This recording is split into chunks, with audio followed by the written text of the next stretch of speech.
A inizio del 2025 il gruppo Chery, uno dei più grandi produttori mondiali e sicuramente tra i produttori con la più grande crescita percentuale di sviluppo e di tecnologia, introduce sul mercato la GQ7 Super Hybrid, una tecnologia completamente innovativa che prevede la capacità dei motori di lavorare non solo in parallelo, quindi motore elettrico più motore termico, e quando finisce l'elettrico solamente il termico, che si porta con sé tutto il peso delle batterie nella vettura e di conseguenza l'aumento dei consumi, la possibilità di lavorare come range extender e anche in serie, quindi una tecnologia composta da due motori elettrici, uno termico, e poi la capacità di interagire tra serie, parallelo e range extender per permettere autonomie uniche, oltre 1200 km di autonomia con la GQ7 Super Hybrid.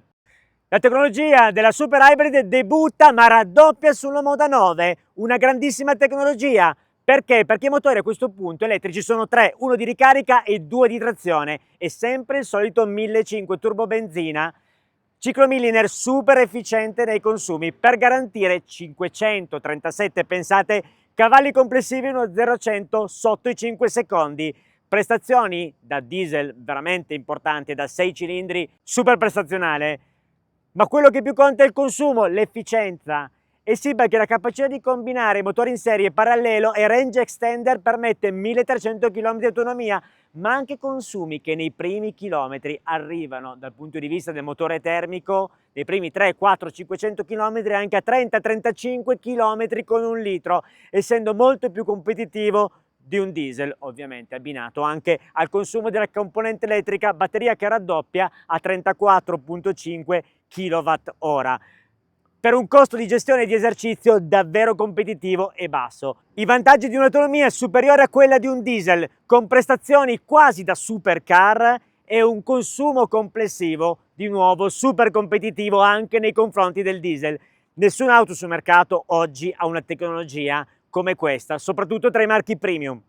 Altre caratteristiche che la rendono unica che non trovate neanche su vetture di 100.000 euro di valore. Esempio, ammortizzatori adattivi, in realtà elettromagnetici a smorzamento variabile, difficile da trovare se non su auto davvero sopra i 100.000, garantiscono un comfort davvero unico, insieme alla tripla guarnizione e vetro doppio strato. Ancora sulla componente elettrica, ricarica rapida a fino a 70 kWh, quasi introvabile su una ibrida tradizionale, lo trovate sulle full BEV, ma non su una ibrida tradizionale. Significano tempi di ricarica complessivi abbassati dal 20 all'80% in meno di 30 minuti.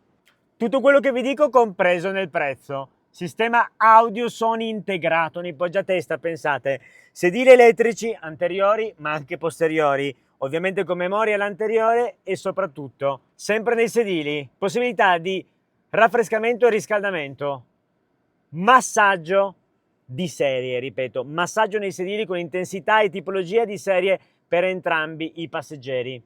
Doppia ricarica wireless, vano per bottiglie e vano portaoggetti raffrescato, quindi con l'aria condizionata. Qualità della pelle dei sedili davvero elevata, e anche il cielo in materiale simile all'Alcantara.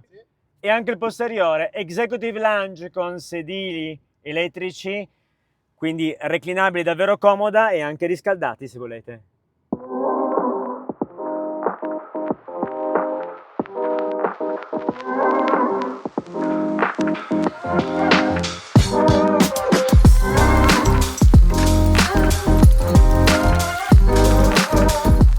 Via con questa Moda 9, accelerazione entusiasmante, d'altronde sono oltre 500 cavalli in EV, i freni non è un'auto da pista, non posso esagerare, l'assetto è buono, anche se morbido, però è davvero buono. Qua ne approfitto, taglio, la butto dentro, guardate com'è morbido, ma gli ammortizzatori adattivi lavorano bene. Certo, gli pneumatici non sono racing, quindi sentiamo questo rumore poco piacevole, però davvero veloce dal punto di vista dell'accelerazione, e l'assetto esprime grandissima sicurezza.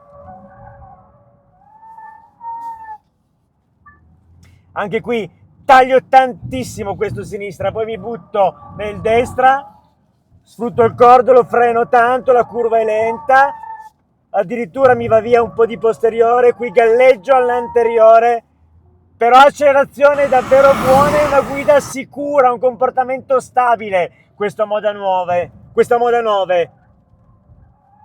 C'è spazio per tagliare un po' di più?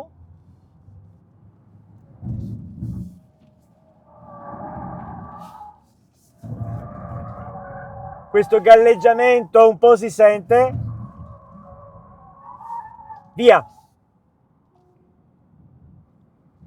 Il risultato è veramente un circuito corto, non mi va di esagerare perché non è una vettura da pista, dimostra tutta la bontà degli ammortizzatori adattivi a controllo elettronico, una qualità davvero estrema, ma rimane una vettura che anche in queste condizioni è estremamente confortevole.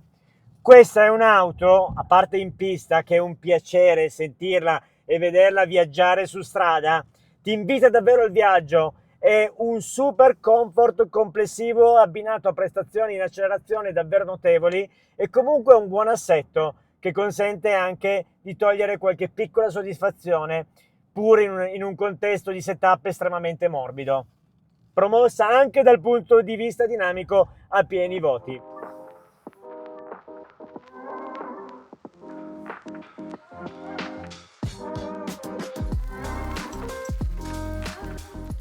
È un'auto intelligente? Sì. Perché comprarla? 3 semplici motivi.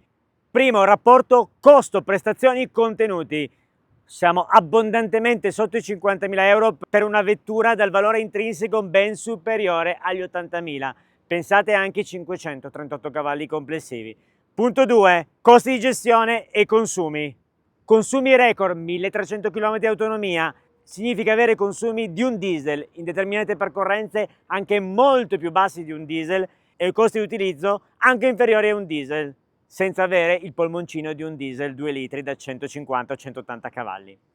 Terzo punto, fiscalità. È appena stata introdotta per le aziende e i dipendenti che utilizzano auto aziendali una defiscalizzazione sull'ibrido, sul super ibrido. Significa un risparmio dal 50 al 20% nel fringe benefit. Esemplifico?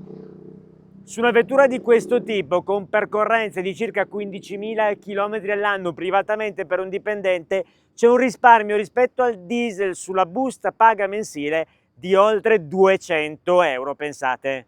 Potrà non piacervi il fatto che sia un po' elettrica?